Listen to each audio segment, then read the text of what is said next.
10 సంవత్సరాల ఒక కొత్త బస్సు కానీ ఒక కొత్త నియామకం కానీ ఆర్టీసీల సంక్షేమం కొరకు కూడా ఒక మాట చేయకుండా ఉద్యోగుల సంఖ్యను కూడా తగ్గించి ఇవాళ మీరు ఆర్టీసీ గురించి ముసలికన్నీరు కాల్చి రేపు చెలో బస్సు భవన్ పెట్టినారు. అడుగుతారు ఒక్కసారి ఆత్మపరిశీలన చేసుకోండి.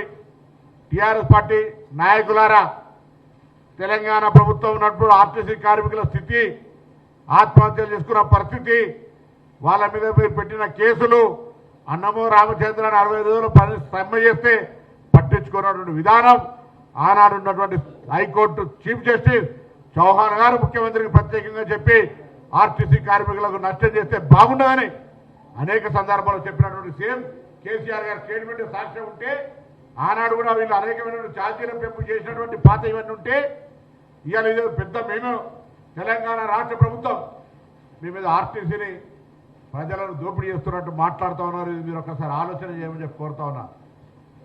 హైదరాబాద్ జంట నగరాల ప్రజలకు విజ్ఞప్తి చేస్తున్నాం. ఈరోజు ఆర్టీసీ ఇన్ఫ్రాస్ట్రక్చర్ స్పేస్ మీద రాబోయే 800 ఈవీ బస్సులకు సంబంధించి ఒక ఛార్జింగ్ స్టేషన్లను బస్ డిపోలు ఏర్పాటు చేయడం, దీని మీద కూడా రాద్ధాంతం చేస్తారు.